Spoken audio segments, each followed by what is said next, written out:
Suspense. For you men and women in the armed forces of the United Nations, we present one of America's top spine tinglers. A radio rebroadcast of a program dedicated to the mysterious, the unusual, and sometimes the supernatural. A program of suspense. The producer of Suspense asks you to almost believe that the following is true. Very well. Standing beside me, surrounded by two guards, is a man who in a few short hours is to be put to death in the electric chair. His last request to the warden was that he be allowed to speak on this program and reveal what he calls some startling information. The warden naturally turned to us, and we at once complied, anxious at all times to do anything, however strange, that will hold our listeners in suspense.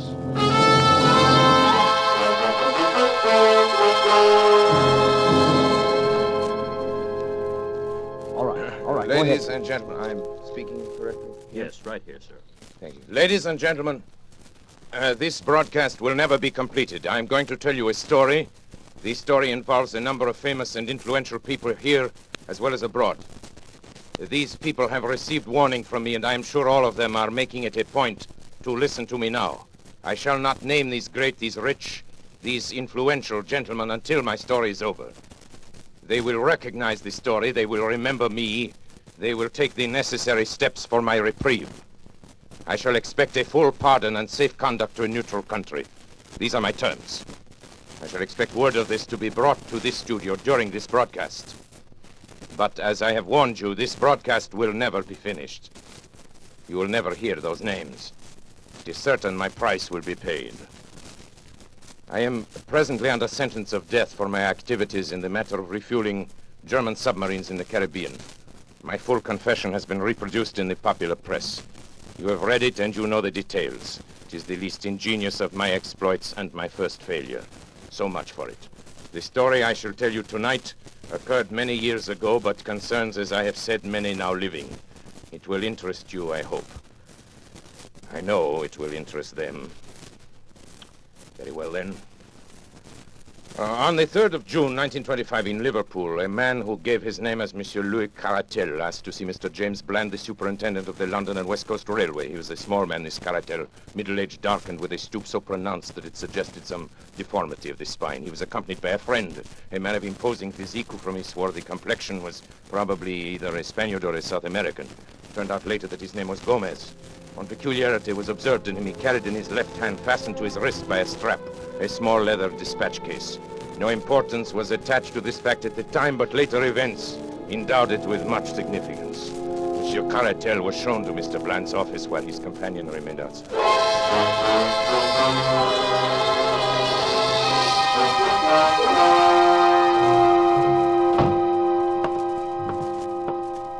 How do you do, monsieur? My name is Louis Caratel. Yes, sir. What can I do for you? I have just arrived from Central America this afternoon. It is extremely urgent that I reach Paris without a moment's delay. Paris, eh? That's too bad. Just missed the London Express. I am not interested in the London Express. Could you provide me with a special train? Yes, I think that could be arranged. Oh? It's quite an expensive proposition. Money is of a small importance, monsieur. Time is everything. If you can arrange a special for me in a hurry, you may make your own terms. Very well. Mr. Hood, will you step over here a moment, please? Yes, Mr. Bland. Mr. Hood, here's our traffic manager, Mr. Caratel. Mr. Caratel. Hood, I want you to arrange a special for him. He's going to Paris. How's the line? Can you fix him up in a hurry? Why, yes, I believe so, Mr. Bland. The line is clear through Manchester, and engine 247 at the Rochdale is on the tracks now. It could be ready, say, in 15 minutes. Good. Who's available for the trip? Engineer Smith, sir. And I can put James McPherson on as conductor. Well, there you are, Mr. Caratel. Simple as that. Attend to everything right away, will you, Hood? Yes, sir. These men, Monsieur Smith and, McPherson? McPherson, are they trustworthy? Oh, yes. Of course. Person's been with the company for years, and I'm sure Smith, although new, is an expert engineer. Bien. Thank you, monsieur. I am deeply indebted. You have been most considerate.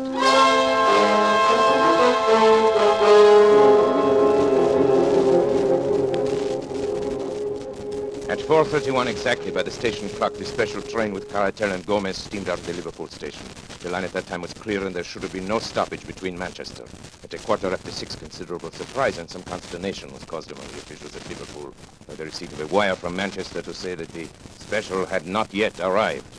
An inquiry directed at once to St. Helens, which is a third of the way between the two cities, elicited the following reply. To James Bland, Superintendent, Liverpool. Special passed here at 4:52. Well up to time. Dowser, St. Helens. The wire was received at 6:40. At 6:50, a second message was received from Manchester. No sign of special as advised by you. And then, 10 minutes later, a third, more bewildering. Presume some mistake is proposed running of special. Local train from St. Helens, timed to follow it, has just arrived and has seen nothing of it. Kindly wire advices. Manchester. The matter was assuming a most amazing aspect. Although in some respects the last telegram was a relief to the authorities at Liverpool. If an accident had occurred to the special, it seemed hardly possible that the local train could have passed down the same line without observing it. And yet, what was the alternative? Where could the train be? A telegram was dispatched to each of the stations between St. Helens and Manchester, and the superintendent and his traffic manager waited in the utmost suspense at the instrument for the series of replies. The answers came back in the order of questions, which was the order of the stations, beginning at St. Helens. Special passed here 5 o'clock. Collins Green. Special passed here 5:06, Earlstown. Special passed here 5:10, Newton. Special passed here 5:20, Kenyon Junction. No special train has passed here, Barton Moss.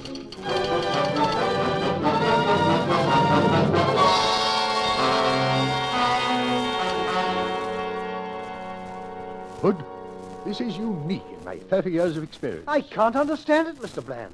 The special has gone wrong between Kenyon Junction and Barton Moss. And yet there's no siding between the two stations.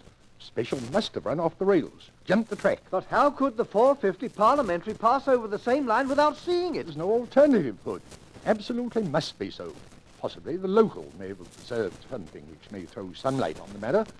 We'll wire to Manchester for more information, and to Kenyon Junction with instructions that the line be examined intently as far as Barton Moss.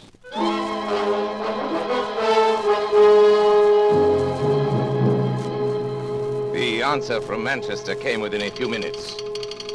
No news of missing special. Driver and guard of local train positive no accident between Kenyon Junction and Barton Moss.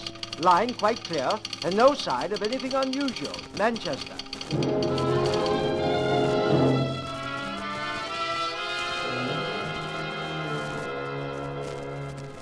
This is lunacy, Hood. Does a train vanish into thin air in England in broad daylight? The thing's preposterous. An engine, a tender, car, 5 human beings, and all lost on a straight line of railway. It's impossible.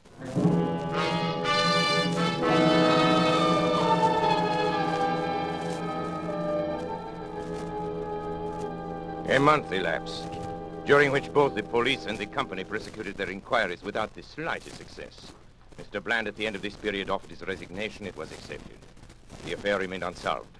A reward was offered and a pardon promised in case of crime, but they were both unclaimed. Every day the public opened their papers with the conviction that so grotesque a mystery would at last be solved, but week after week passed by, and a solution remained as far off as ever. Then a new and most unexpected incident occurred. This was nothing less than the receipt by Mrs. McPherson of a letter from her husband, James McPherson, who had been conductor of the missing train. The letter, which was dated July 5, 1925, was posted from Mozambique, Portuguese East Africa, and came to hand upon the July 14th. My dear wife, I've been thinking a great deal, and I find it very hard to give you up. I try to fight against it, but it will always come back to me. I send you some money, which will change into 20 English pounds. This should be enough to bring you here. Things are very difficult with me at present, and I'm not very happy, finding it so hard to give you up. So no more at present. From your loving husband, James McPherson.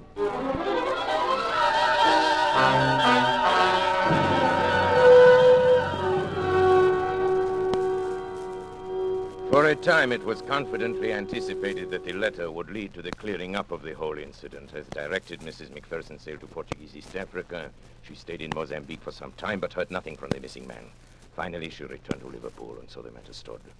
And has continued to stand right up to the present moment. Incredible as it may seem, nothing has transpired during those 18 years which has shed the least light upon the extraordinary disappearance of the special train which contained Monsieur Caratel and his companion, Mr. Gomez. And McPherson, the conductor, Smith, the engineer, the fireman named Slater. And now, after all this time, I shall clear up the entire affair. And unless I hear from those so highly respectable gentlemen who were my employers and who are completely implicated in the crime, unless I hear from them before I'm finished, their names will be revealed on this broadcast. Take final warning, gentlemen. You know I mean what I say. If you are smart, you are at this moment arranging my reprieve. I must remind you, time is short. You have just 6 minutes. Now, for the interest of my other listeners, I shall resume the story of the lost special.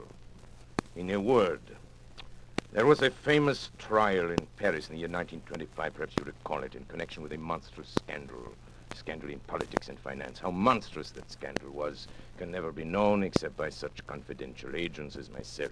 At stake were the honor and careers of many of the chief men of Europe and the United States. A secret committee was formed to manage the business. Some subscribed to the committee who hardly understood what were its objects, but others understood very well. They can rely upon it that I have not forgotten their names. Do you think I could forget your names, gentlemen? You pillars of the community, great, rich, respected, honorable men. Do you remember that day in May 1925? The fashionable country club, remember? And the golf game that was played there that spring morning? Ladies and gentlemen, that was the strangest golf game ever played in the history of the world. Oh, rat. Look at that drive. I've been playing badly all morning. You topped it, Senator. Perhaps you're a little nervous. I beg your pardon? May I join your game? Well, I'm not sure. Not sure of what? Of me? Promise you, gentlemen, you can be very sure of me. I'm the man you're supposed to meet. The distinguished congressman here can vouch for me. Yeah, he's the one, all right. Yes. This is de Lerniac.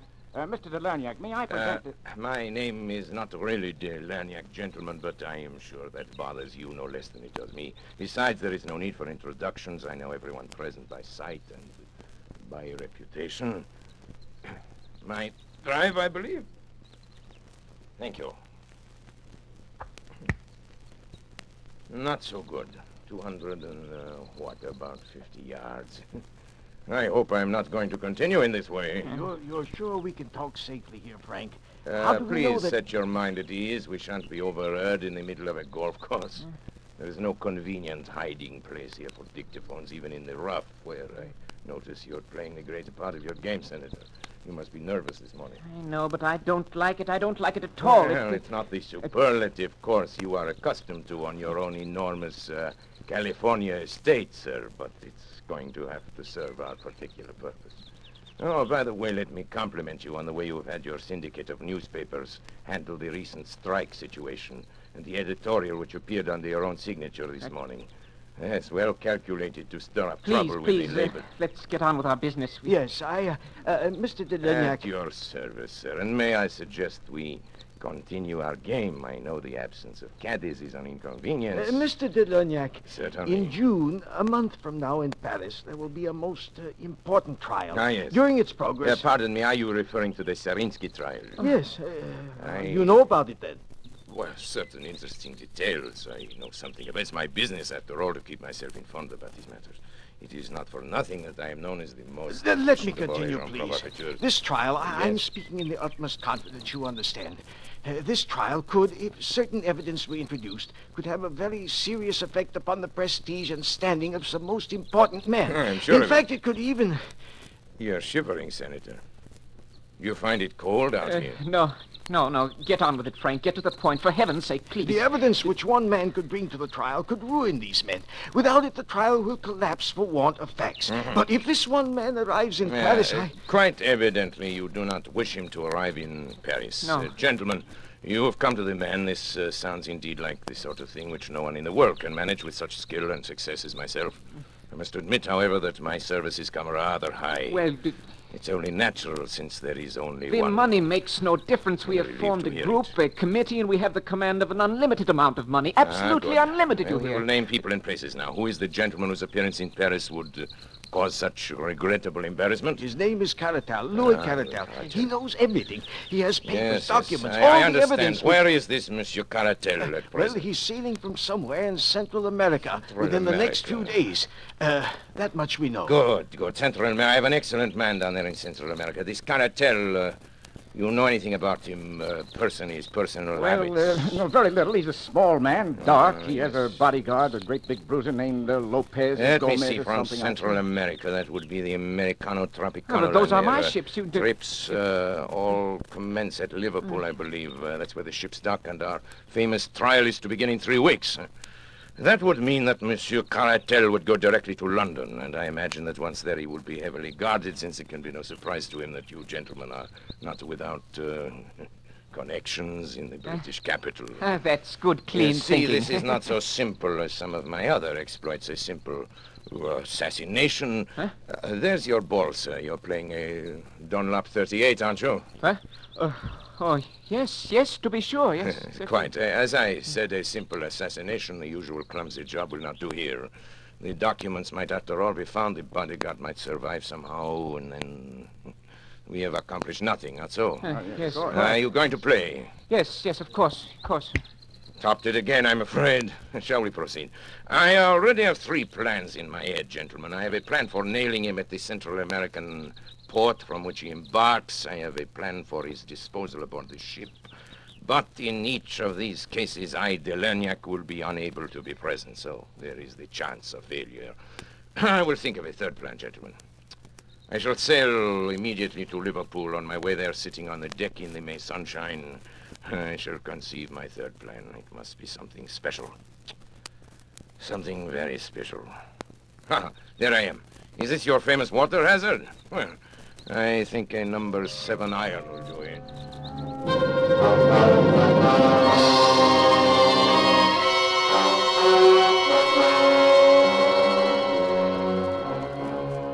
And thus I undertook to bring about the complete destruction of Monsieur Caratel, his bodyguard companion, Gomez, and his documents. Plan 1 was already out the window, as I found out the next day. Belerniak, White Sulphur Springs, Virginia. Baby Lou, unable sleep last few nights, have sent him to visit Aunt Henriette. Will rejoin him on 21st. Love, Jenny. This telegram from Matagalpa conveyed to me the information that Caratel, possibly sensing danger, had moved from his hotel and gone to stay with friends until his ship sailed. So it was impossible to carry out the idea of the fire in the hotel. His ship leaving on the 21st was the Henriette. On my 4th day at sea, I heard from her. Delanac, Barrancaria. Ship-to-ship communication from Henriette, Tropicana line. Presented Grace your box of chocolates.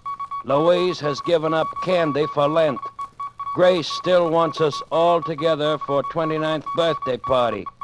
Will be really special. Ralph. This meant that poison had been given to Gomez, the bodyguard, in an effort to get him at least out of the way. He had been unable to succumb to it. He'd thrown off the effects, and is evidenced by the report that we would all be together on the 29th. Now, Caratel had refused to eat the food containing the poison. So much for Plan 2, which was not worthy of me anyway, since there was always the possibility of the bodies being found in the ocean. The man Gomez was carrying the documents in a dispatch case strapped to his wrist, and I must tell you something now.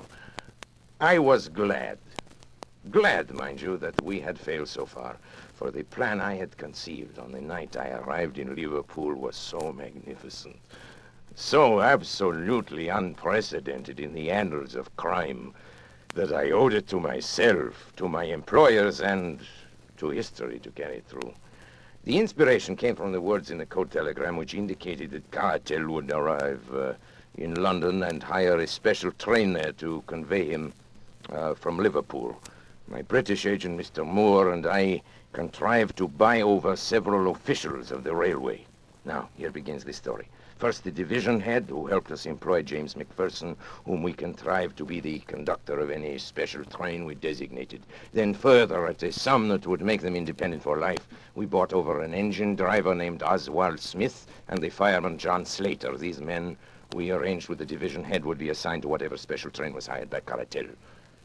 On the afternoon of June 3rd, as I was sitting in my room at the inn at Barton Moss, the call I had been awaiting came through. It was McPherson reporting. Hello, Mr. Delanyak. We shall be leaving in a few minutes. He's hired the special. Good. Smith will be engine driver and Slater fireman. And of course, I'll be in charge. What about Moore? Will he be aboard? Afraid not, sir. He gave them quite a story about having to reach his sick wife and all. But Caratal would have none of it. You said, though, sir, that it didn't matter. It does not matter. What time will you pass Kenyon Junction? Let me see, sir. If we leave the next few minutes, we should be there at 5:10. 5:10. It's a 49-minute run, sir. 45 minutes. I can make it, but delay all you can before you start. Yes, sir. I guess it's all up to you from now on. Best of luck, sir. Oh, here they come, sir. Goodbye.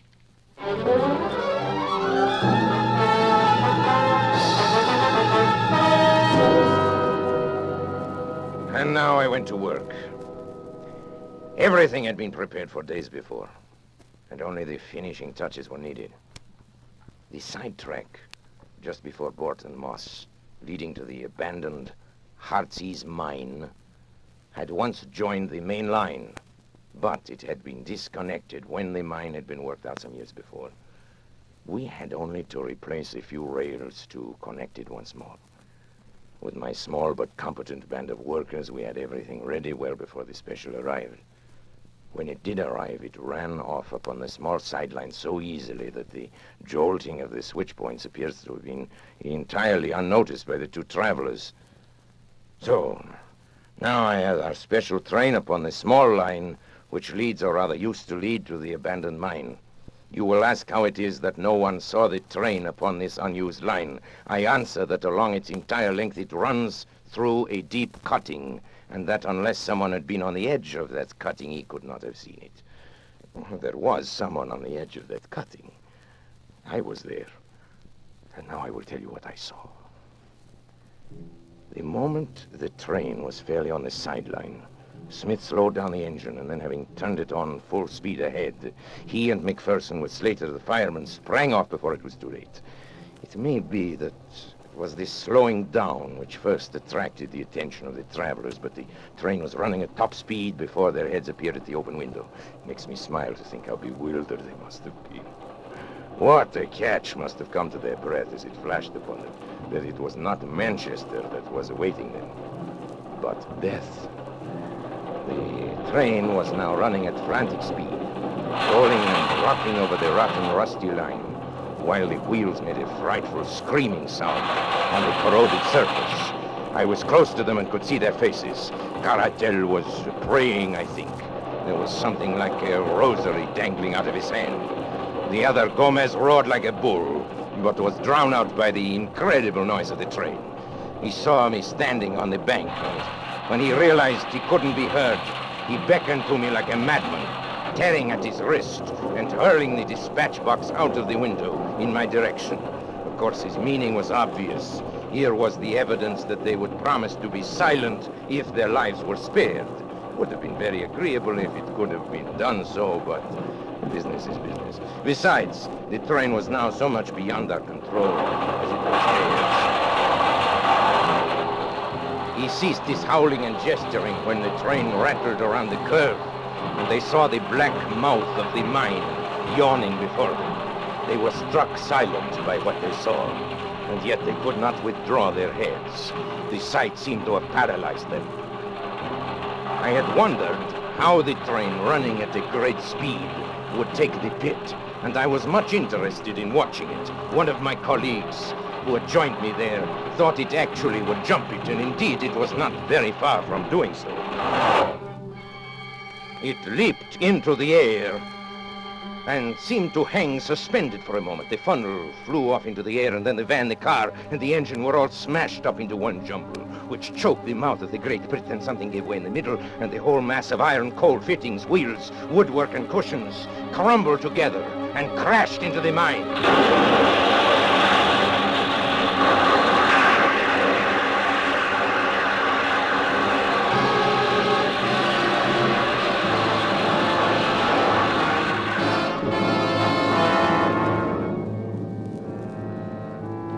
Was perfect. The deep muddy water standing in the bottom of the pit 200 feet below responded to the intense heat of the engine boilers.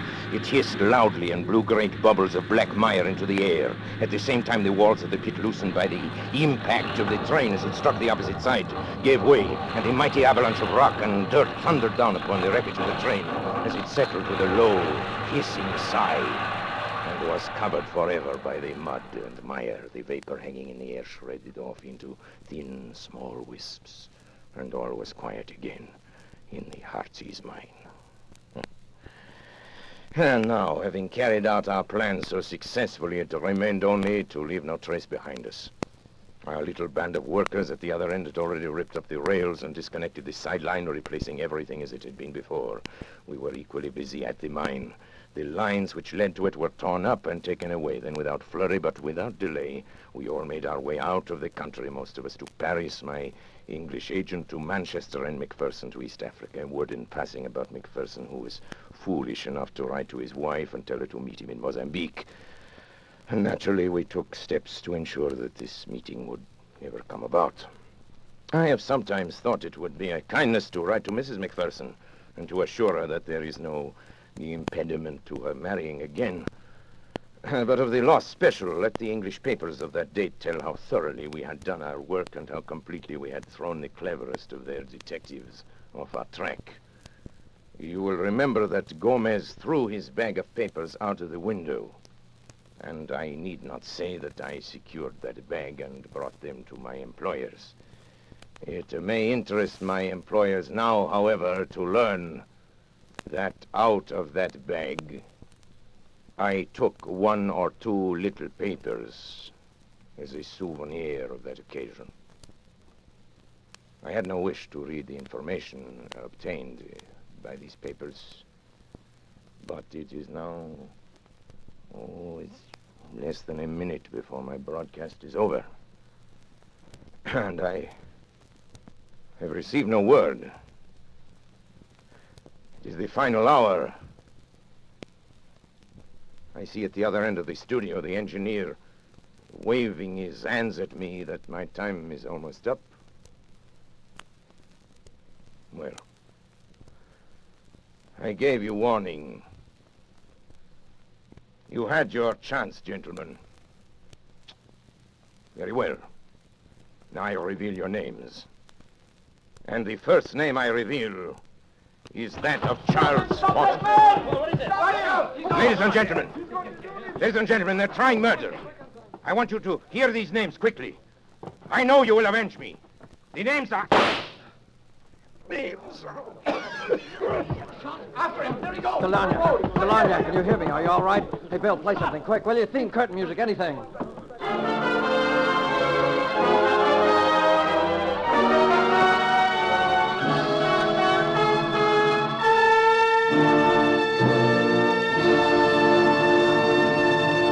And so closes the Lost Special by Sir Arthur Conan Doyle, starring Orson Welles. Tonight's tale of Suspense.